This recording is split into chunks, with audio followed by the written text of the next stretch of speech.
दोस्तों, लोग कहते हैं खेती घाटे का सौदा है और मैं कहूँगा बिल्कुल भी नहीं। वो इसलिए क्योंकि खेती में बहुत पैसा है, लेकिन वो पैसा तब है जब आप अपनी खेती के साथ उसमें बागवानी को शामिल करें। किसान भाइयों, यदि आप बागवानी करते हैं तो आप उसे नवाचारों से करें, उसमें तकनीकी को शामिल करें और अपने उत्पाद की अच्छे से मार्केटिंग करना सीखें।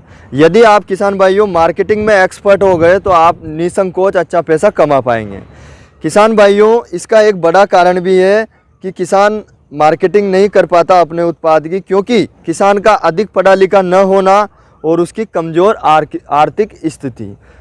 किसान भाइयों, आज मैं आपको कुछ ऐसे टिप्स बताऊंगा जिन्हें अगर आप अपनी सब्जी की खेती में अपनाते हैं तो आप बिल्कुल मार्केटिंग के गुरु बन जाओगे। किसान भाइयों, निसंकोच आपका उत्पादन बढ़ेगा और इससे आपको अच्छा मुनाफा भी मिलेगा। तो मेरे दिए गए टिप्स के लिए आप वीडियो को जरूर पूरा देखें। नमस्कार किसान भाइयों, मैं मनमित नागर स्वागत करता हूं आप सभी का आपके पसंदीदा चैनल खेती एक नई सोच में। किसान भाइयों, यदि आपने अभी तक हमारे चैनल को सब्सक्राइब नहीं किया है तो आप चैनल को सब्सक्राइब जरूर कर लें और पास स्थित बेल आइकन को भी दबाएं, जिससे आपको खेती किसानी के जरूरी अपडेट समय पे मिलते रहें। किसान भाइयों, यहाँ सिर्फ नॉलेज ही नहीं, नॉलेज के साथ विश्वास भी दिया जाता है। किसान भाइयों, सबसे पहले आप यह करें कि स्वयं ही नर्सरी तैयार करें ताकि आपको स्वस्थ व सुंदर पौध मिल सकें। कई बार समय के अभाव में हमारे किसान भाई किसी अन्य नर्सरी से सब्जियों की पौध खरीद लेते हैं, तो उनके साथ ठगी हो जाती है और उच्च गुणवत्ता युक्त पौध उनको नहीं मिल पाती। उच्च गुणवत्ता युक्त पौध नहीं मिल पाने के कारण उत्पादन पे असर आता है और मुनाफा कम होता है। जब आप नर्सरी लगाएं तो उसके 8 से 10 दिन बाद आप जितनी मात्रा में आप पौध तैयार कर रहे हैं उसके 10% पौधे अवश्य तैयार करें, ताकि जो पौधे डैम्पिंग ऑफ होने से सूख जाते हैं या नष्ट हो जाते हैं उनकी गैप फिलिंग आप उस एक्स्ट्रा पौधों से कर सकें। अब बात करते हैं किसान भाइयों अगली टिप्स की। हमारे किसान जब सब्जी की खेती करते हैं तो वो क्या करते हैं, जब गर्मियों में खेत खाली होते हैं तब वो कद्दू, करेला, टिंडस, धनिया वगैरह ऐसे लगाते हैं। लेकिन किसान भाइयों, इसी प्रकार अगर हम सब्जी की खेती करते रहे तो मुझे नहीं लगता हमें कोई विशेष लाभ इस खेती से होगा। वो इसलिए क्योंकि यदि हम अर्ली प्लांटेशन करते हैं सब्जी का तो हमें जो 15 दिन में मार्केट में हम सबसे पहले सब्जी लाते हैं, तो जो 15 दिन की इनकम हमारे किसान भाई को मिलेगी वो बाद में हम 2 महीने तक माल बेच के भी उतनी इनकम नहीं ले सकते हैं। यदि आप सर्दी में सब्जी की पौध लगाते हैं तो आप उनका अर्ली प्लांटेशन करें। आप नवंबर दिसंबर में प्लांटेशन करें टमाटर, बैंगन, मिर्च का। और यदि आप मटर की खेती करते हैं तो आप सितंबर के फर्स्ट वीक, सेकंड वीक में उनका बुआई कर दें। अगर आप धनिया की खेती करते हैं तो आप मार्च में, अप्रैल में कटिंग वाली धनिया की खेती करें। इस प्रकार से अगर अपन मार्केट की नीड को ध्यान में रखते हुए अगर हम सब्जी की खेती करेंगे तो हम बिल्कुल भी अनसक्सेसफुल इसमें नहीं होंगे। अब बात करें तीसरे टिप्स की। तो किसान भाइयों, तीसरा टिप्स यह है कि पूरे वर्ष का साइकिल बनाएं। हमें कब कौन सी फसल बोनी है, उसके बाद क्या फसल लेनी है। यदि हम वर्ष में, एक साल में 4 फसलें लेते हैं, एक फसल हमारी पिट भी जाती है और एक फसल से हमें अगर एवरेज भाव भी मिलता है तो 2 फसलें हमें ज़रूर मुनाफा देगी।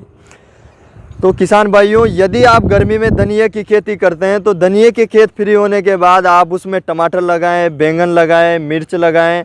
और इनसे जब आपके खेत खाली हो जाएं तो आप उसी खेत में आलू लगाएं। आलू के बाद आप आलू नहीं लगाते हैं तो आप उसमें भिंडी लगा सकते हैं। आप कुकुरबिट्स की अर्ली प्लांटेशन कर सकते हैं। इस प्रकार से अगर हम सिस्टमेटिक अगर उसका पूरा शेड्यूल बना के सब्जी की खेती करेंगे तो हम उसमें बिल्कुल भी अनसक्सेसफुल नहीं होंगे।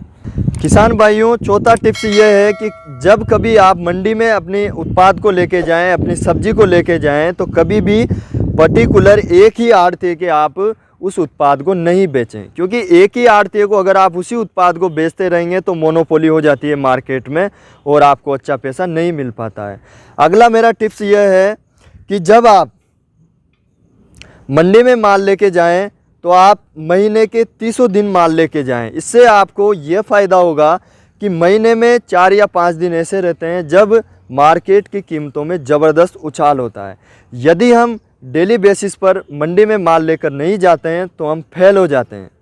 फिर हमें अफसोस रहता है कि आज मैं इस उत्पाद को इस दिन लेकर नहीं गया, आज मंडी में अच्छी कीमत मिली, आज यदि मैं आज इस उत्पाद को लेके जाता तो मुझे अच्छा मुनाफा होता। अतः आप डेली ही मंडी में माल लेके जाएं। किसान भाइयों, अगला टिप्स है, जब कभी आप सब्जी की खेती करें तो आप इसमें मल्चिंग सीट का यूज करें, लो टनल का यूज करें। यदि आप सब्जी की खेती सर्दियों में करते हैं तो लो टनल लगाएं, और यदि आप सब्जी की खेती करते हैं तो आप इसमें ड्रिप ज़रूर लगाएं, क्योंकि किसान भाइयों ड्रिप के बिना सब्जी की खेती में हम अधिक लाभ नहीं कमा सकते। ड्रिप लगाने का हमें यह फ़ायदा होगा कि इरिगेशन और फर्टिगेशन में जो समय बर्बाद होता है, जो जल की फिजूल खर्ची होती है, उसको भी हम बचा सकते हैं, और हमें जो पौधों को ज़रूरी पोषक तत्व देने हैं उनकी पूर्ति हम बड़ी आसानी से कर सकते हैं। किसान भाइयों, अगला टिप्स है, मार्केट की नीड को ध्यान में रखते हुए ही हम सब्जी फसलों का चयन करें। हमारे लोकल मार्केट में यदि कद्दू, करेला, टिंडस की डिमांड है तो हम उन्हें लगाएं, यदि धनिया की डिमांड है तो हम उन्हें लगाएं, यदि फूलों की डिमांड है तो हम फूलों की खेती करें। दूसरी चीज़, यदि हम हमारे उत्पाद का प्रोसेसिंग करते हैं या फिर उसका भंडारण करते हैं तो हम उससे अच्छा पैसा कमा सकते हैं। किसान भाइयों, यदि आप टमाटर की खेती करते हैं तो आप उसके प्रोसेसिंग करके केचप बनाएं, आप हल्दी की खेती करते हैं तो आप उसकी प्रोसेसिंग करके पाउडर बनाएं।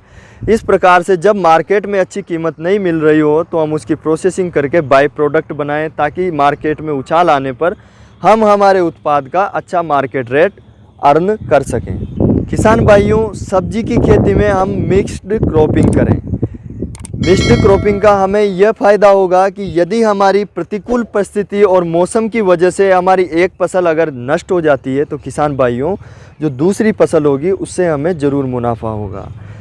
किसान भाइयों, यदि आप पपीता लगा रहे हैं तो पपीते की जो डोलियाँ होती है उनमें आप कंदवर्गीय फसल लगा सकते हैं। यदि आप टमाटर, बैंगन, मिर्च लगा रहे हैं तो आप जो डोलियां बनाएं उनमें आप आलू लगा सकते हैं। इस प्रकार से यदि हम मिक्स्ड क्रॉपिंग करते हैं तो निसंकोच किसान भाइयों हमारा उत्पादन बढ़ेगा और हमें हमारे उत्पाद का मार्केट रेट भी अच्छे से मिलेगा। तो हमारे किसान भाई सोचते हैं कि सारी प्रैक्टिसेस को हम नहीं अपना सकते। यदि हम सारे नवाचारों को नहीं अपना सकते, सारी प्रैक्टिसेस को नहीं अपना सकते, तो हम हमारी सब्जी की खेती से अच्छा उत्पादन भी नहीं ले सकते। उत्पादन नहीं होगा तो मुनाफा नहीं होगा। तो किसान भाइयों, यदि आप मेरे द्वारा दिए गए इन टेक्निकल टिप्स को अपनी खेती, किसानी और सब्जी की खेती में अपनाते हैं तो निसंकोच आपका उत्पादन बढ़ेगा, आपको अच्छा मुनाफा मिलेगा। यदि आपने अभी तक हमारे चैनल को सब्सक्राइब नहीं किया है तो आप चैनल को सब्सक्राइब ज़रूर कर लें, पास स्थित बेल आइकन को भी दबाएं, जिससे आपको हमारी खेती किसानी की वीडियो की अपडेट समय पे मिल सके। क्योंकि किसान भाइयों, हम सिर्फ नॉलेज ही नहीं देते, नॉलेज के साथ विश्वास भी देते हैं। शीघ्र हाजिर होंगे एक नई वीडियो के साथ। तब तक रखिए अपना और अपनों का ख्याल। जय हिंद, जय भारत।